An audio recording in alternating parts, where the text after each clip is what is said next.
உங்கள் சத்யாவில் இப்பொழுது ஆடி அதிரடி தள்ளுபடி.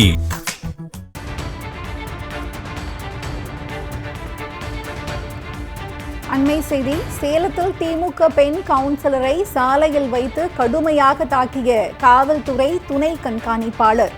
சேலம் பொன்னம்மாபேட்டை ராஜசேகரன் நகரில் பொதுமக்களுக்கு பாதிப்பு ஏற்படுத்தும் வகையில் பொருட்களை சிலர் எரியவிட்டனர்.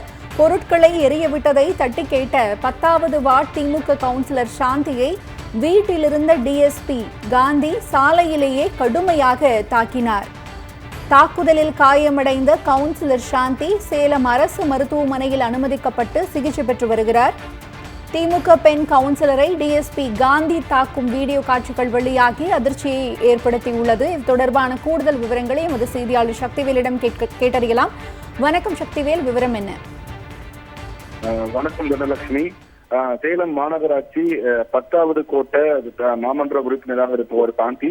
இவர் அந்த பகுதியில் அந்த பொன்னம்மாபேட்டை ராஜசேகர் நகர் பகுதியில் வசித்து வருகிறார். இந்த நிலையில் அதே பகுதியில் கடந்த 2 நாட்களாக ஒரு வீட்டின் முன்பாக பழைய பொருட்களை எரியவிட்டு வருவதாகவும் அதிலும் புகையானது மிகுந்த பாதிப்பை ஏற்படுத்துவதாகவும் அந்த பகுதி பொதுமக்கள் கவுன்சிலர் என்கிற முறையில் சாந்தியிடம் வலியுறுத்தியுள்ளனர். இதனையடுத்து இந்த திமுக பெண் கவுன்சிலரான சாந்தி இன்று அந்த இல்லத்திற்கு சென்று அந்த எரியவிடும் அந்த இல்லத்திற்கு சென்று இது குறித்து ஒரு கேள்வி எழுப்பியுள்ளார்.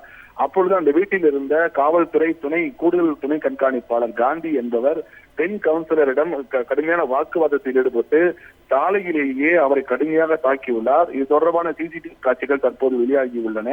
சாலையிலே பெண் என்றும் பாராமல், அதுவும் குறிப்பாக கவுன்சிலர் என்றும் பாராமல் சாலையிலே வைத்து தாக்கியதால் படுகாயமடைந்த சாந்தியை அருகில் இருந்தவர்கள் மீட்டு உடனடியாக அவரது கணவருக்கு தகவல் தெரிவித்து அவரை சேலம் அரசு மருத்துவமனையில் அனுமதிக்கப்பட்டிருக்கின்றனர்.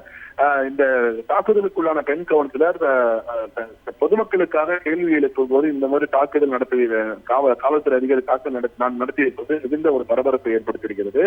இந்த அதிகாரி மேட்டூர் காவலர் பயிற்சி பள்ளியில் தற்போது பணிபுரிந்து வருகிறார். இவர் மீது ஏற்கனவே பல்வேறு குற்றச்சாட்டுகள் உள்ள நிலையில் பெண் கவுன்சிலரை சாலையிலேயே தாக்கிய சம்பவம் பெரும் பரபரப்பை ஏற்படுத்தியிருக்கிறது. குறிப்பாக இந்த ஆட்சியில் பெண் கவுன்சிலருக்கு காவல்துறையினராலே பாதுகாப்பு இல்லாத சூழல் உருவாக்கி இருப்பதாக அந்த பகுதி மக்கள் குற்றம் சாட்டுகின்றனர்.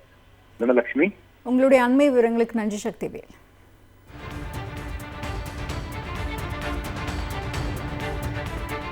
உங்கள் சத்யாவில் இப்பொழுது ஆடி அதிரடி தள்ளுபடி.